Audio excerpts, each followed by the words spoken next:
João, tem algo assim que eu gostaria de compartilhar com todo mundo que está nos acompanhando, né? Quem for lá no perfil de João vai ver que ele se identifica logo, né? E eu quero que você fale um pouquinho sobre isso, de forma até breve. Você tem lá na sua biografia, no seu Instagram, estudando para juiz de direito e pregador. E assim, o que me chama a atenção nisso é algo que a gente tem falado para a nossa juventude, a gente tem conversado aqui, o quanto é necessário você que é cristão, você que professa essa fé, se identificar, você dizer que essa bandeira você levanta. E assim, você coaduna as duas coisas ali, o seu foco profissional, mas não abre mão dessa sua identidade, de quem você é. Porque as pessoas às vezes confundem isso. Por exemplo, eu quero ser um jogador de futebol, um exemplo. Só que ser jogador de futebol não pode ter a figura, ou melhor, não pode ter a mensagem do evangelho por perto. Tem muita gente que cria, né, esses paradigmas. Um exemplo, se você é profissional, sei lá, qualquer área, um professor, eu não posso sustentar o meu discurso, a minha profissão de fé aqui. Isso começa a criar na cabeça de muita gente uma sensação de que fé e vida profissional não caminham juntas. Não caminham de Exatamente. mão. Eu quero que você fale um Exatamente. pouco da biografia, essa sua identificação com a sua profissão de fé. Lá no meu perfil, na minha bio, tem os 3 pontos que eu sempre busquei. Eu, como jovem, como adolescente, eu tinha um propósito de vida e sempre procurei trilhar os meus passos na presença de Deus em torno desses 3 propósitos. Eu buscava, primeiro, servir ao Senhor, ser um cristão, amar a Deus de todo o meu coração, alma, pensamento, enfim, ter uma família ter uma família, e aí no serviço do Senhor lá da vida cristã já está a vida ministerial, mas aí ter a família, que a família fica até em primeiro lugar do que o ministério, né? A gente não tem que ter uma certa ordem na minha concepção. Então, vida cristã, que aí vem a vida ministerial, vida familiar e vida profissional. E aí estão lá esses 3 itens que formam a minha identidade, a minha atuação social, estão lá também no perfil. Vida profissional, sou um jurista formado em direito, advogado, estudando para juiz. Vida cristã, sou pregador do evangelho pela bondade do Senhor. E vida familiar, sou casado com a Cindy, né? Então, sempre foi nesse alvo. E aí, acho bem interessante, quando você destaca isso, o profeta Elias, ele sempre usava essa expressão, e eu acho bonito dele, quando ele falava, vive o Senhor, Deus de Israel, em cuja presença estou.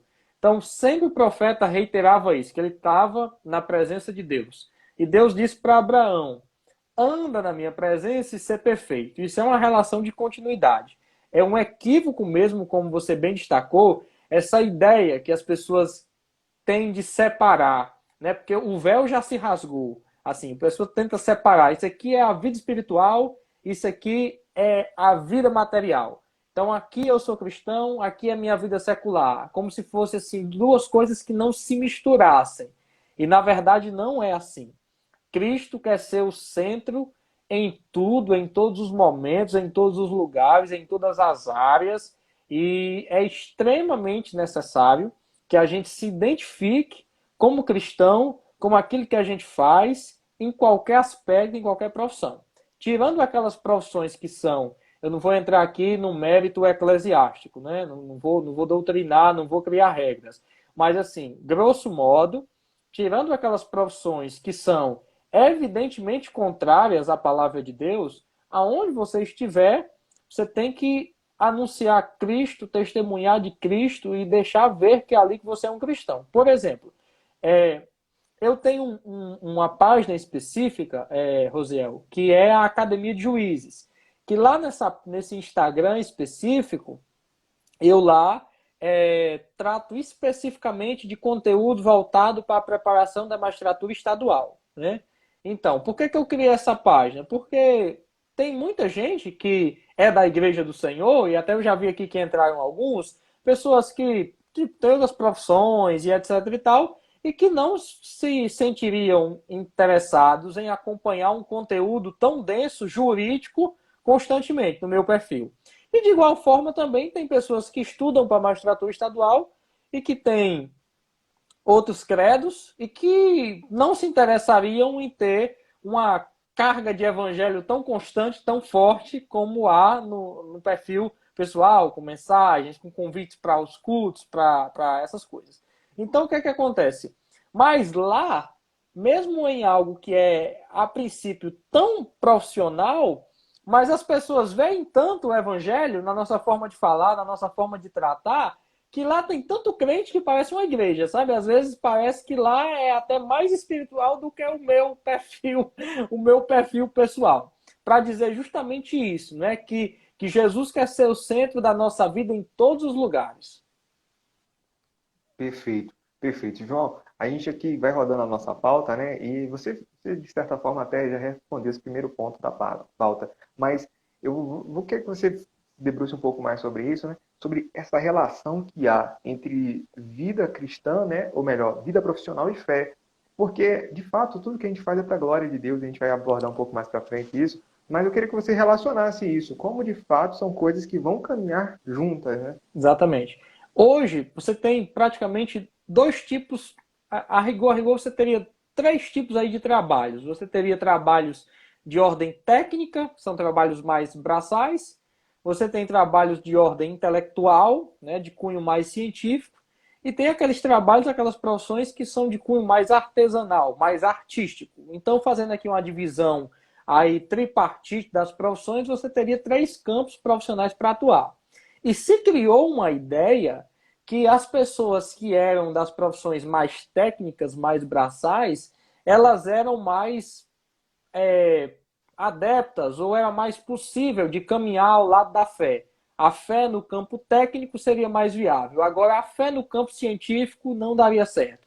Quando você ingressava para o campo científico, e hoje, a nossa geração de hoje, Rosiel, é essa geração que os jovens estão cada vez mais ingressando em profissões, seja da área jurídica, da área da saúde, da área do ensino, das exatas, enfim.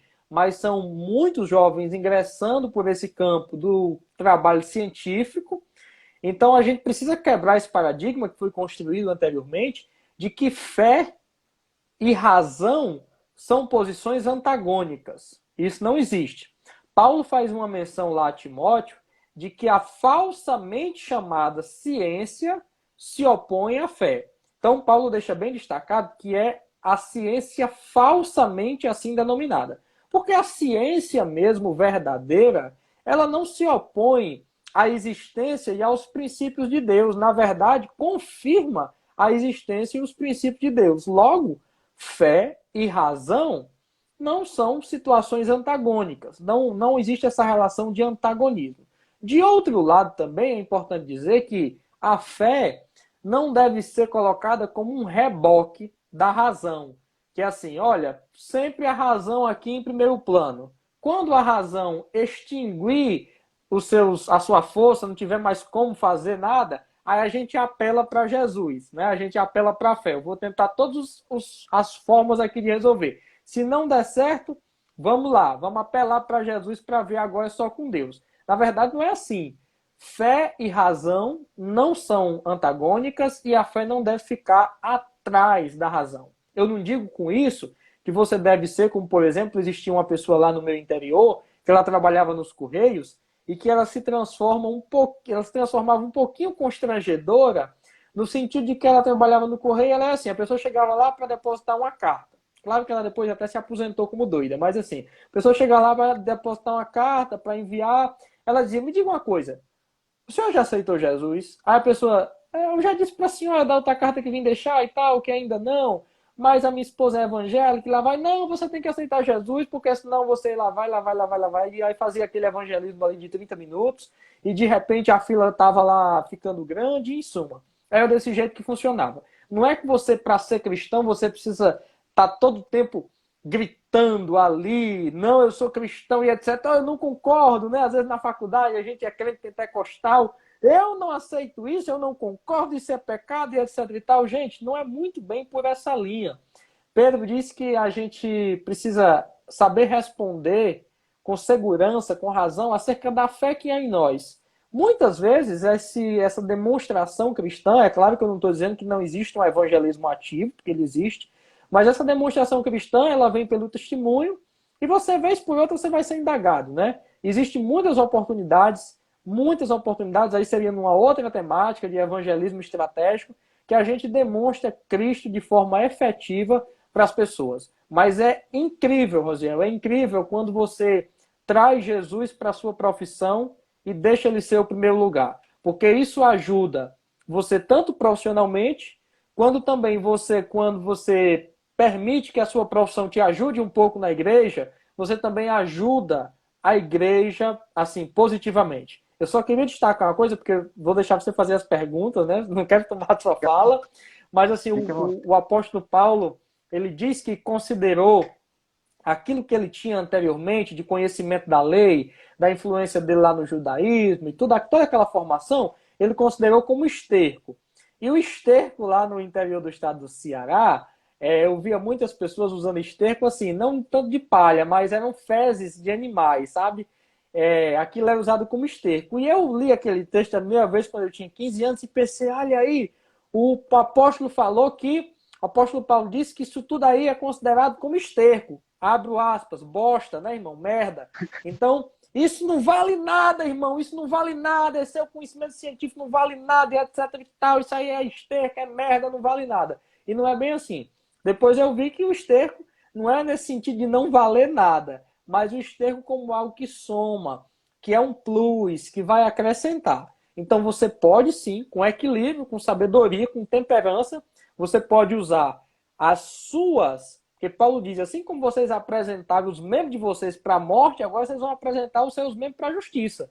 Assim como você pode usar o seu conhecimento científico, você que sabe mexer bem com mídia, você pode usar isso em prol do evangelho, a medicina em prol do evangelho, a engenharia, a administração, em suma, tudo isso em prol do evangelho. Você também pode usar e deve usar o evangelho em prol da sua profissão. E aí você transforma o seu ambiente de trabalho. De forma que lá no escritório, graças a Deus por isso, até o Wellington que trabalha comigo, ele já passou por aqui, lá é como se fosse um culto, sabe? Lá é um culto, a gente glorifica a Deus e é uma bênção. Mas isso tudo com muita sabedoria e prudência. Porque às vezes o que acontece também, Rogério, é que as pessoas não usam de sabedoria e aí alguém chega lá no escritório e diz assim, ó, João, fala lá, faz uma ação judicial para mim aí. E como a gente é crente, cara, a gente é crente lá da igreja, a gente é irmão. Então, assim, não tem esse negócio de honorário advocatício, não, porque isso aí é você cobra dos incrédulos. Eu sou crente, então tudo é pela fé. Então não é assim, né? Não é assim. Paulo diz que não é porque a gente trabalhe para um senhor crente que a gente vai relaxar, porque é crente, etc e tal, mas a gente vai servir melhor como porque ele é um irmão, né? Co-herdeiro da promessa de Deus, enfim. Perfeito, João. Perfeito. Você falou tanta coisa, eu não vou retomar a fala, mas perfeito, você respondeu satisfatoriamente essa pergunta. Eu vou comentar aqui, mencionar um texto, né? 1 Coríntios 10, 31. Portanto, quer vocês comam, quer bebam, quer façam qualquer outra coisa, façam para a glória de Deus. Esse texto, João, na sua opinião, no seu entendimento, ele diz que a nossa vida profissional também é de Deus, faz qualquer coisa, né? Com certeza. Acho que esse texto aí, ele resume e imprime uma força teológica muito grande ao que a gente vem dizendo aqui, que tudo que a gente deve fazer é isso, tudo que a gente deve fazer para a glória de Deus. E aí você abrange mesmo esse tudo, é tudo mesmo. É a sua profissão, são os seus dons, os seus talentos. Esse texto tem uma aplicabilidade hoje, porque às vezes as pessoas podem eventualmente limitar esse texto e dizer assim, no culto, quer eu cante o hino da harpa ou qualquer outro louvor, ou que eu faça uma oração, que eu pregue, que eu apresente os visitantes, é tudo para a glória de Deus. Mas isso não é restrito ao culto, não. É tudo, é tudo. É tudo, é onde eu estiver, o que eu estiver fazendo, são todas as minhas ações devem ser feitas para a glória de Deus. Até o irmão colocou aí que tudo é tudo, né? Não sei se depois a gente vai abrir para as perguntas, Não, Rosiel, né? Depois a gente abre, porque o irmão fez algumas perguntas, mas eu preferia deixar para o fim, tá certo, irmãos? Vocês, obrigado, tem 45 pessoas, se vocês puderem compartilhar, tá bom? Eu agradeço também, você já falou isso, mas eu estou só reforçando, tá? Compartilhar aí no aviãozinho e no fim a gente responde as perguntas. se você quiser também, fique à vontade. Aqui, como a gente está com tempo livre, dá para ir respondendo. Tá Tá bom, tranquilo o tempo aqui. perfeito, Tá bom? ótimo, que bom. João, isso não está na nossa pauta, né? Mas tem uma coisa que tem muita gente nos assistindo aqui agora, aproveitar esse momento.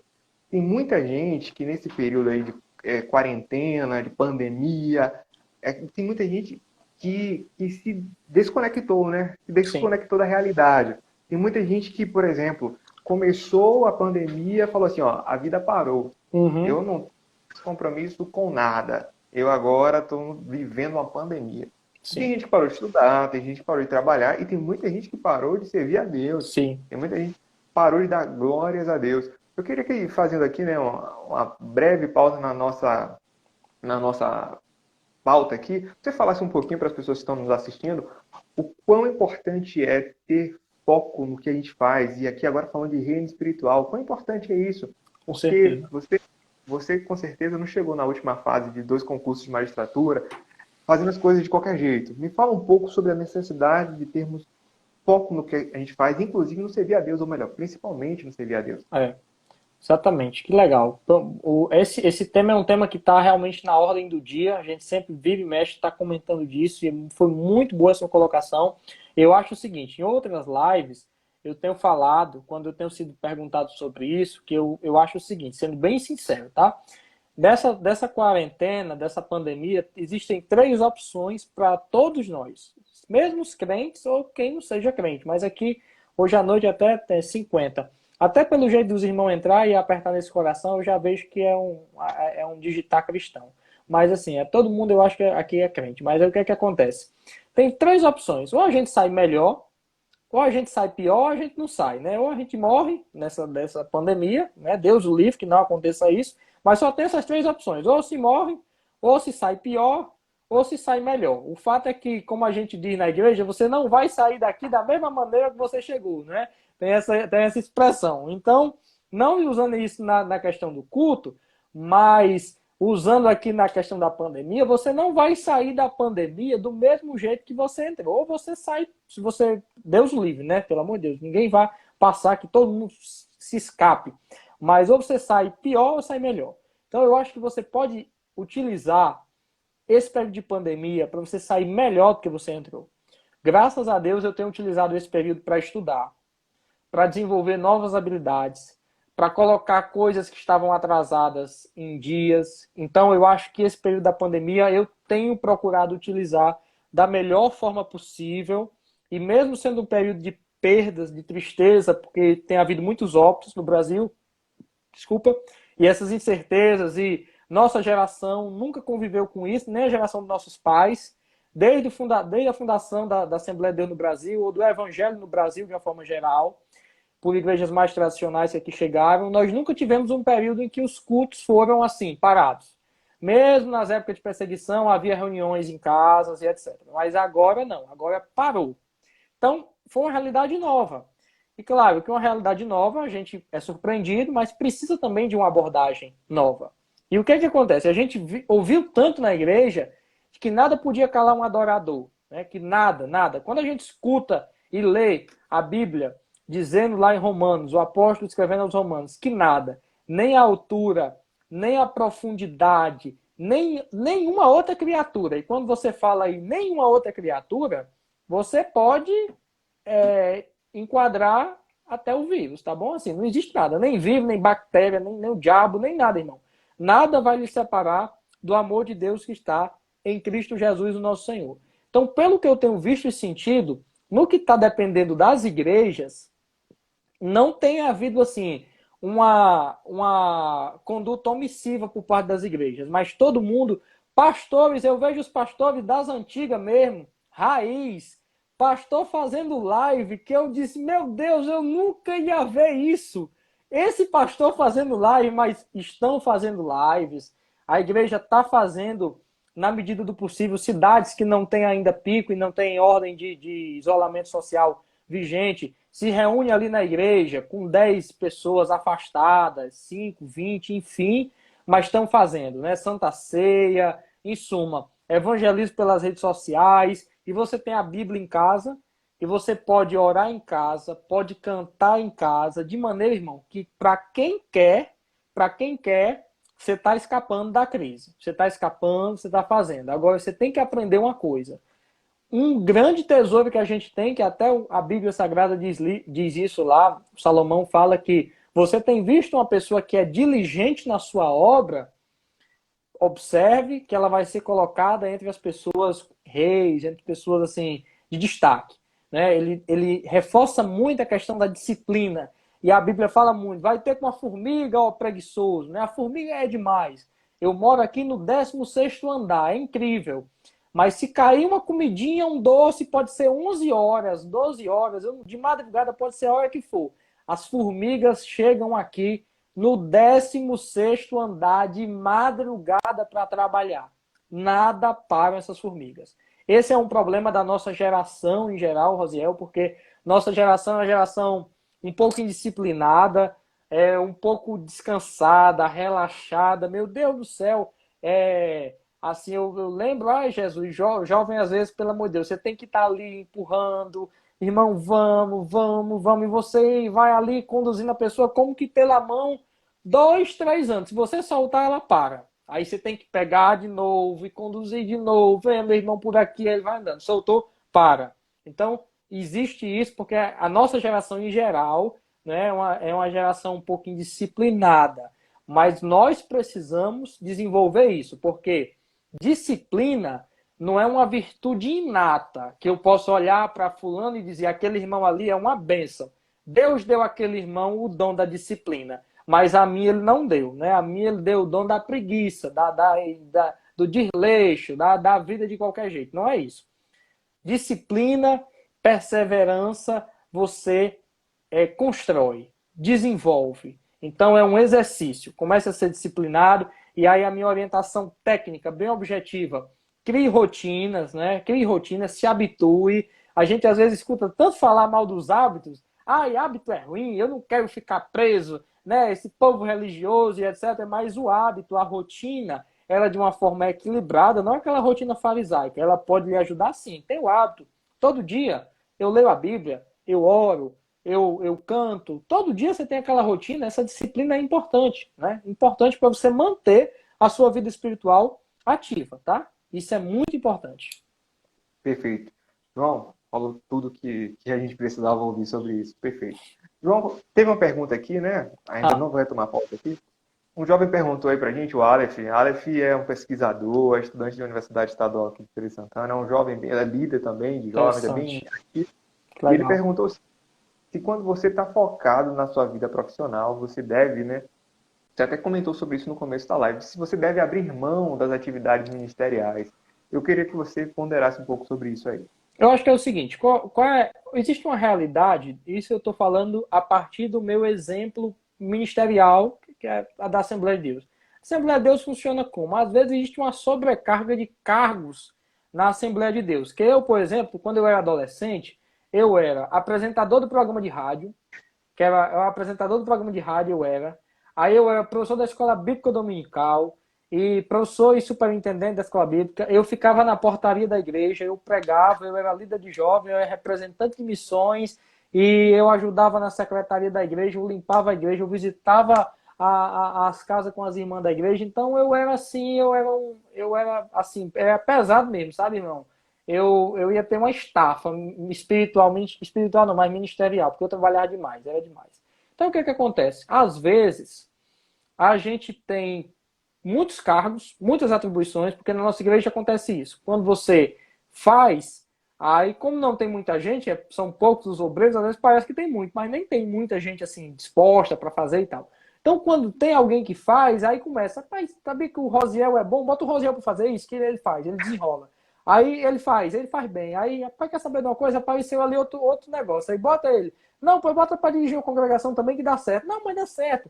E quando vem lhe convidar, é assim, tudo dá certo. Não se preocupe, tudo dá certo. Não, você dá um jeito. Isso aí tem pouco trabalho, você delega. O pessoal fala assim, você delega, você monta a sua equipe, você faz não sei o quê. E com esse moído todo, a gente é, no bom sentido, seduzido a aceitar, né? Assim, estimulado a aceitar. E depois não tem esse negócio de equipe nem nada, não. É você mesmo que tem que fazer. O pessoal corre mesmo, vaza e deixa você sozinho. Isso acontece, isso é em todo canto do Brasil.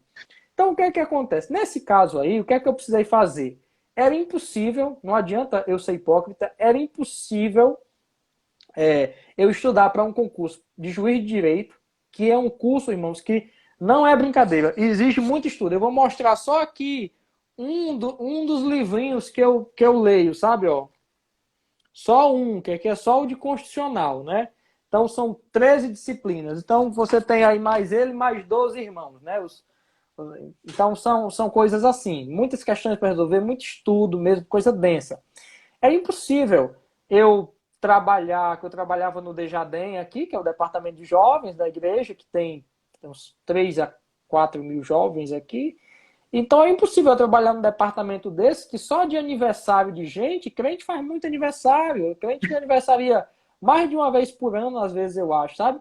Aí aniversário de conjunto, congresso, e que é congresso e é festa, e é não sei o que, e lá e vai, é reunião também. Crente gosta muito de reunião, irmão, reunião demais, a gente gosta de reunião. Faz um bocado de reunião que com a metade da reunião a gente resolvia. Me perdoe assim a sinceridade, sabe? Mas com a metade da reunião, se fosse efetivamente a reunião, a gente resolvia. Mas porque tem irmão que gosta de teimar nas reuniões e de ser polêmico e toma o assunto e atrapalha a pauta toda da reunião. Então, enfim, a gente resolveu com a metade. Mas não tinha condições de eu fazer isso tudo e continuar. Então, eu fui bem sincero, né? Conversei com o pastor e ele também foi bem sincero comigo, né? Havia interesse da igreja em me apoiar nesse projeto pró-magistratura.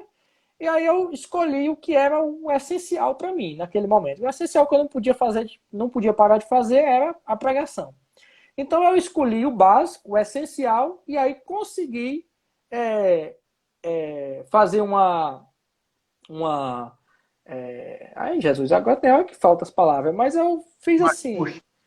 Eu, Fez um ajuste. eu fiz um ajuste e consegui estudar, agora não trabalhando tanto como eu trabalhava, mas sem parar, né? A ideia é essa, não parar de tudo, mas continuar ativo. Então, esse ano, por exemplo, graças a Deus eu preguei ainda em 3 retiros, e nos fins de semana eu sempre prego nas igrejas, às vezes viajo também aqui dentro do RN ou em outro estado para pregar. Uma vez eu fui pregar em Brasília e já de lá já fui fazer a prova. E assim, Deus vai, Deus vai abençoando e vai dando certo.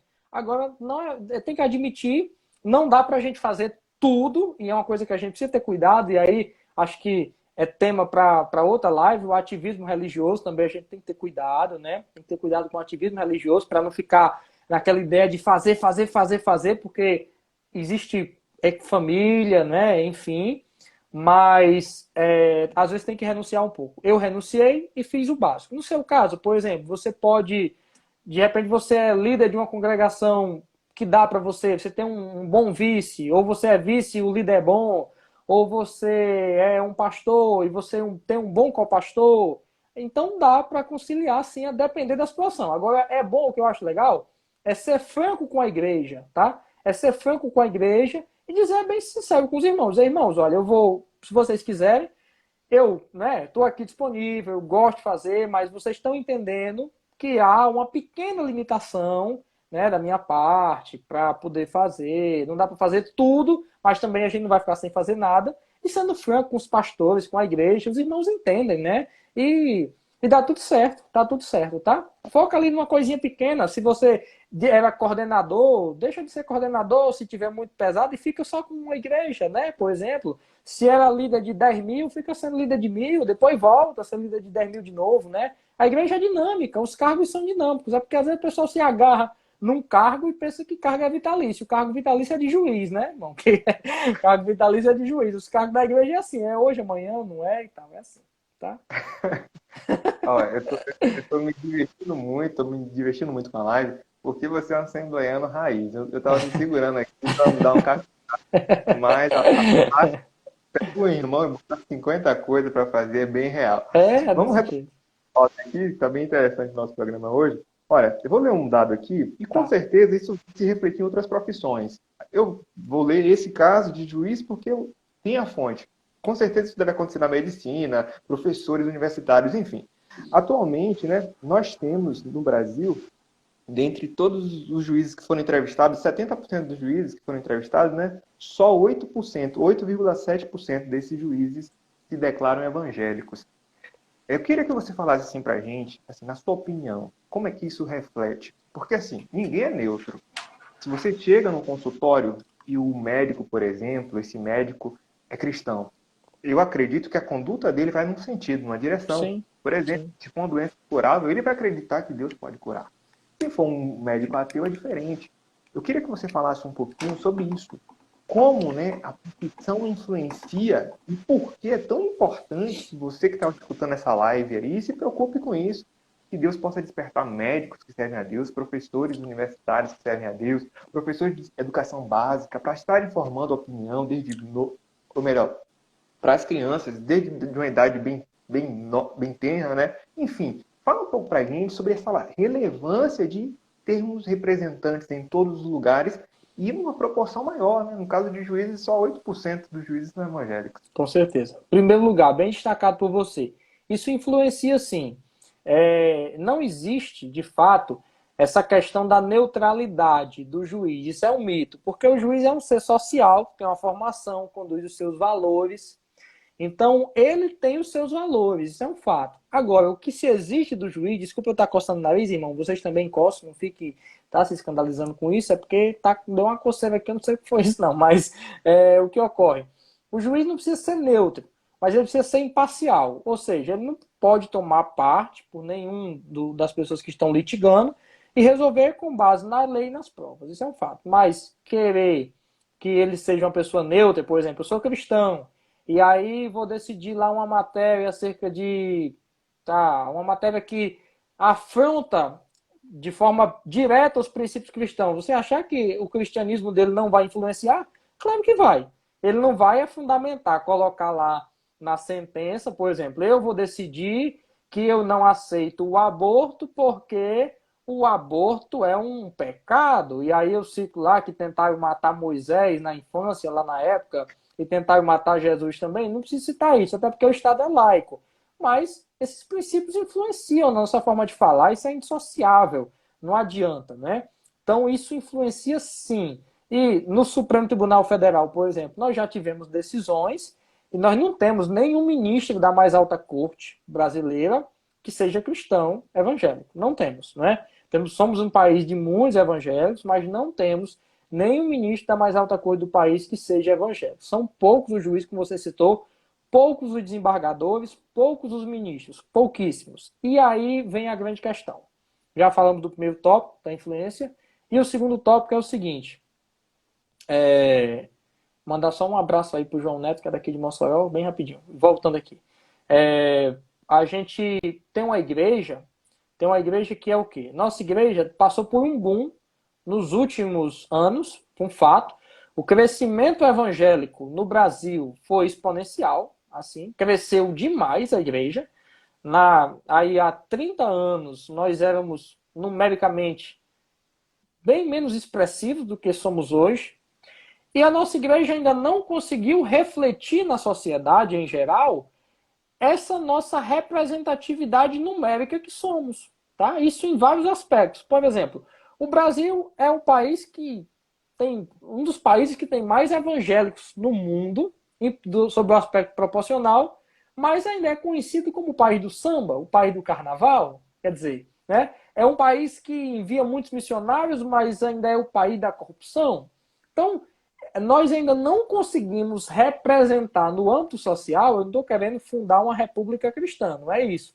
Mas a influência da igreja na sociedade ainda não está sendo sentida com tanta força, mas já há alguma mudança nesse sentido, porque a gente está se aperfeiçoando, está entendendo que nós devemos e podemos exercer influência, sim, na sociedade, de princípios cristãos, princípios que são para o bem comum, os princípios cristãos em nada. Se fosse aqui uma live do islamismo mais radical, aí fazia medo, porque o pessoal lá é radical, mas o princípio cristão é vida, é amor, é paz, é respeito, tudo isso é princípio cristão. Então o princípio cristão faz bem. O Ocidente em geral está fundado aí sobre princípios de natureza judaico-cristã. Isso é um fato. Agora vamos lá. O que eu fui acostumado a ver? Nos fóruns, você vê nos fóruns aqui de Mossoró, você tem, na proporção dos evangélicos, dos ASGs e dos vigilantes, quase 50% ou mais é crente. Irmão, é uma igreja. Uma vez eu fui lá no Presídio Federal, o que tinha dos terceirizados, ASG e vigilante de crente, é um culto. Sabe? É muita gente que é evangélica. Aí você vai, e o número parece que vai diminuindo quando você vai chegando a cargos que detêm uma parcela do poder estatal.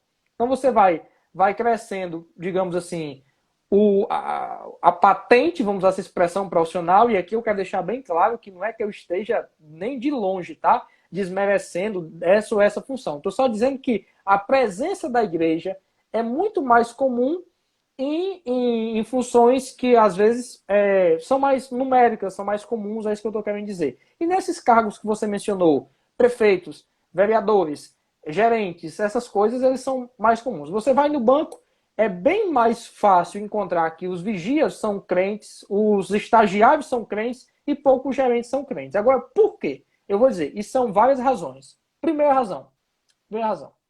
Quando eu fui fazer direito, olha só a situação. Eu lá no interior do estado do Ceará. Olha o que é que os irmãos chegavam para mim e diziam. Presta bem atenção. Primeira palavra motivacional. Primeiro, é logo para lhe motivar, para você glorificar de pé. Cuidado para não se desviar na faculdade. Cuidado. Porque só em você estar estudando, você já esfria. Olha só a expressão. Só em você estar estudando, você já não vai ser mais aquele crente. Já era logo a expressão que se dizia. E aí, para se desviar, é um pezinho. Porque aí vem fulano de tal se desviou, fulano de tal se desviou, e lá vai não sei o que, todo mundo. Né? E aí, já começa com essa coisa. Chegava outro e dizia assim, para que você vai fazer direito? Todo advogado é mentiroso. Ele dizia assim, tá entendendo? Então, assim, já todo advogado é mentiroso. Aí já dizia isso. Vai fazer direito para quê? Para defender quem matou? Como é que um crente vai defender quem matou? E deixa eu dizer uma coisa para vocês, irmãos. Sabe quem foi que eu defendi até hoje na advocacia criminal? Os crentes. Todos os meus clientes da advocacia criminal são os crentes. Porque crente também comete crime. Bem, comete sim. Agora, qual foi os crimes que os crentes cometeram? Não estou dizendo que isso é certo. Enquanto um ser social, ele é possível, ele é passivo de cometer um crime. Por exemplo, olha só a situação. Eu estava um dia aqui em casa quando ligou um líder de jovem para mim, viu? Um líder de jovem. Aí disse assim, João, eu tô preso. Aí eu falei assim, fala, pelo amor de Deus, como é que tu tá preso, homem? O que foi que tu fizeste? Ele disse, não, sabe o que é? Eu tava aqui no interior, eu criei um passarinho. Aí eu tava indo aqui para um sítio de oração e eu ia levar o passarinho para deixar lá na casa da minha sogra. Tinha uma viatura da Polícia Rodoviária Federal, me prendeu, eu com um passarinho, tô preso.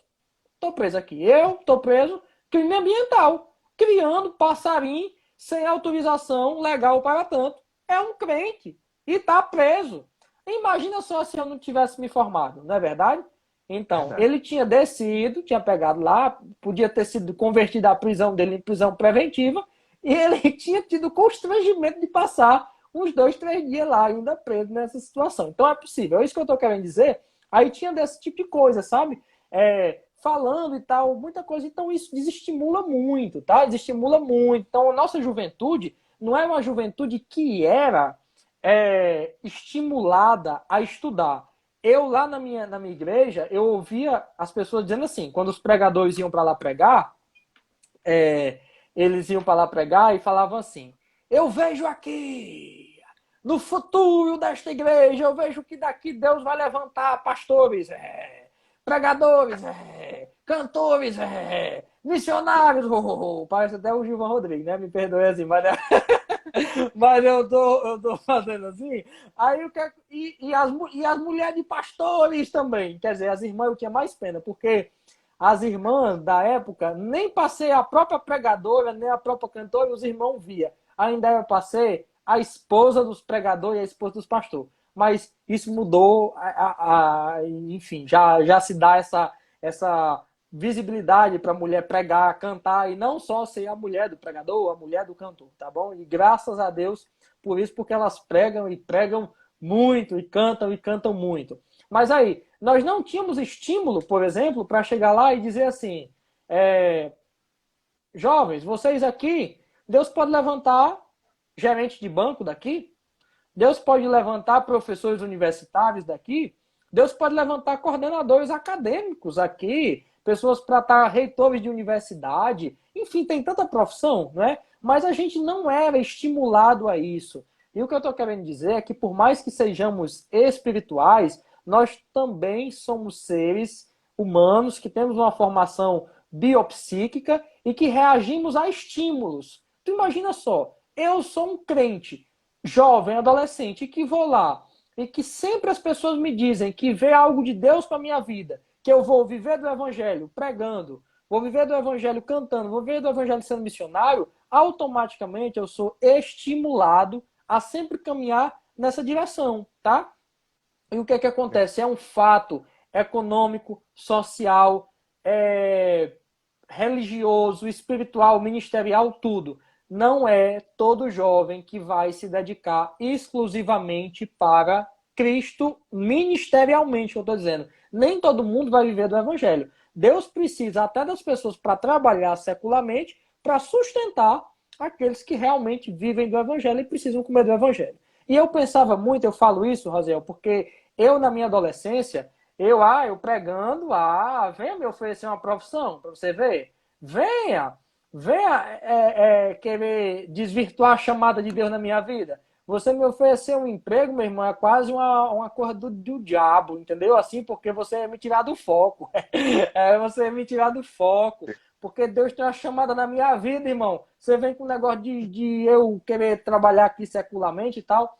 E aí eu fui amadurecendo, fui crescendo, fui lendo mais a Bíblia, né? Hoje, graças a Deus, eu já li a Bíblia por 14 vezes, né? Aos 28 anos, aí é para ter lido mais, mas já li já algumas vezes. E aí eu vi que com essa formação também ministerial, convivendo mais com pastores mais experientes do que eu poderia ser advogado, estudar para juiz de direito e não deixar a vida ministerial. E aí é a questão que nós chamamos da chamada bivocacional. Tem muitos jovens que têm chamada assim, mas a chamada dele não é univocacional, só para viver exclusivamente do evangelho, mas sim uma chamada bivocacional. E eu vou fazer uma colocação aqui, que aqui é uma visão pessoal, tá? É só sem querer criticar, e não é ninguém especificamente. Mas eu acho que tem muita gente, claro, tem muita gente que vive porque tem chamada, foi chamado por Deus para viver exclusivamente do evangelho.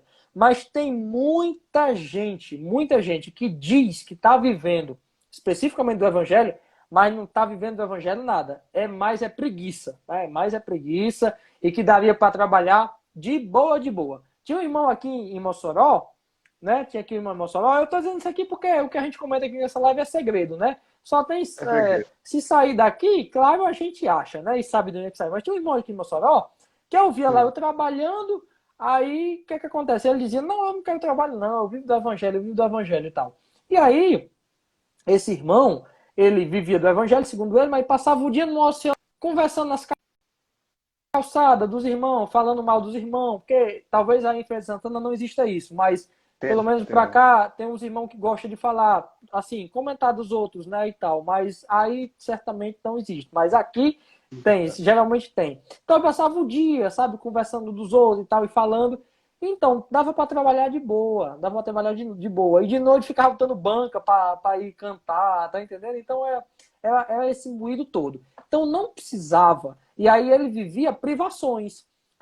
Tinha que estar todo o tempo a igreja ajudando, entendeu? Eu chegava lá, pastor, pague o meu papel de energia. Ah, meu irmão, pelo amor de Deus, pague o meu papel de energia, pague isso, pague aquilo, a igreja tem que ajudar. Ficava lá pedindo ajuda, atrapalhando até que a igreja investisse naqueles projetos de ordem missionária e de ordem social que realmente precisava e tinha que dividir ali com os preguiçosos, que não é o que vivia do evangelho, é com os preguiçosos. E aí eu preferi não fazer assim, porque aí eu, graças a Deus, trabalhando, eu pago minha energia. E quando Deus me dá a oportunidade de fazer uma viagemzinha humilde com a minha esposa, eu vou a Santa Catarina, na Gramada, e Deus é glorificado, Deus é abençoado, irmão. Pronto. E trabalhando, né? E assim. Amém. Amém.